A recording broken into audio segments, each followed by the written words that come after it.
Today, we're diving into the very beginning of a modern legend, Percy Jackson. We're going to follow his journey from a kid who feels like he doesn't fit in anywhere to a hero who's been handed an impossible mission. And we'll see how it all fits into that classic framework, the hero's journey.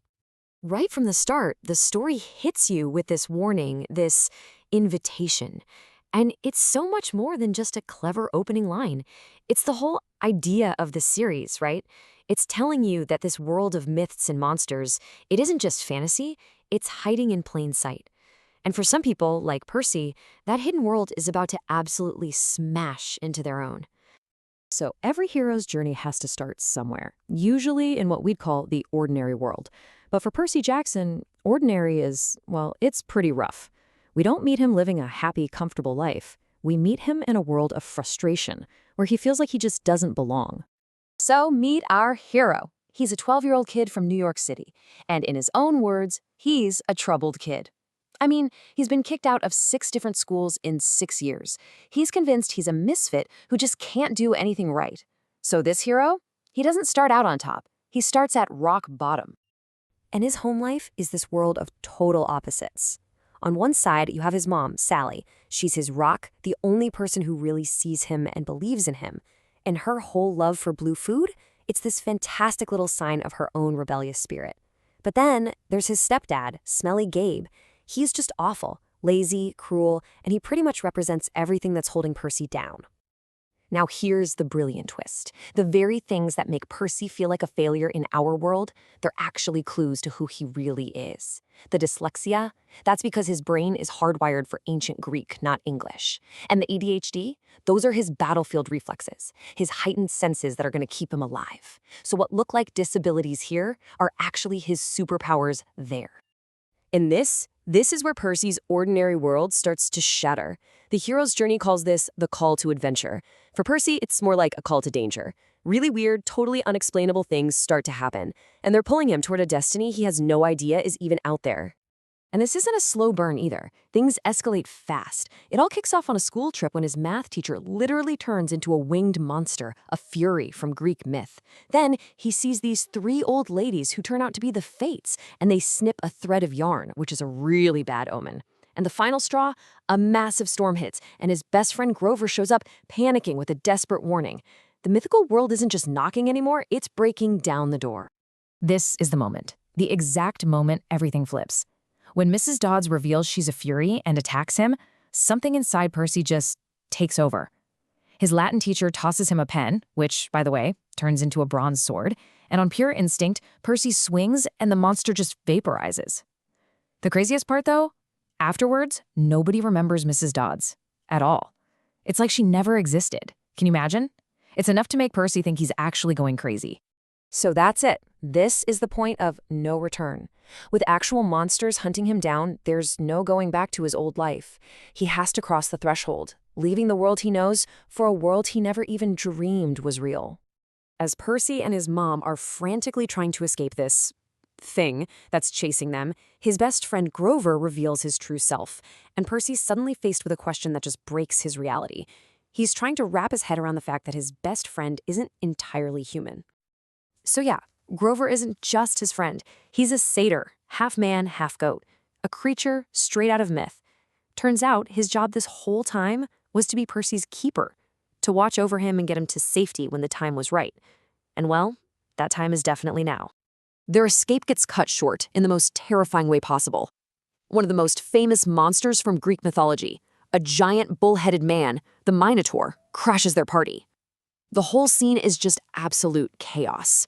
The car crashes, rain is pouring down, and this beast is hunting them by smell.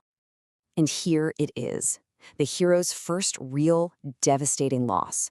The sacrifice that will drive him for the rest of his journey. The Minotaur grabs his mother, and she just dissolves into this shower of golden light. She sacrificed herself for him. And in that moment, fueled by pure grief and rage, 12-year-old Percy takes on the Minotaur himself and wins, ripping off one of its horns before finally passing out. Percy wakes up in a totally new place, a place that's going to become his new home, Camp Half-Blood. This part of the journey is all about learning the rules of this new world. He has to figure out who to trust, who his enemies are, and, maybe most importantly, who he really is. So what is Camp Half-Blood? Well, it's basically a summer camp and a safe haven for demigods, the kids of gods and mortals.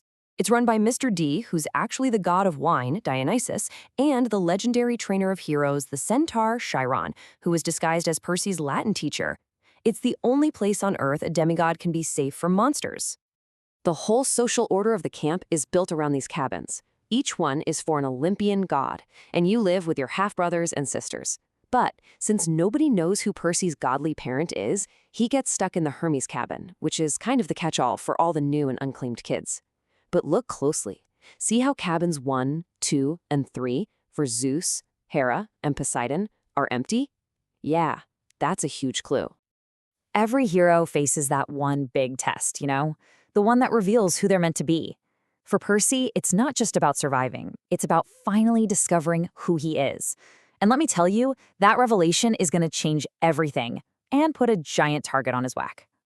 The big reveal happens during his first game of Capture the Flag. Percy gets wounded pretty badly and stumbles into a creek. And just like that, the water miraculously heals him. It completely re-energizes him, and he takes out a bunch of opponents. And that's when it happens. A shimmering green trident appears right over his head, the symbol of the sea god. Everyone at camp just drops to one knee. Percy Jackson is a son of Poseidon. Now, this isn't just any godly parent.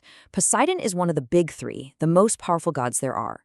See, after World War II, the three brothers, Zeus, Poseidon, and Hades, swore a sacred oath on the river Styx that they would have no more demigod children.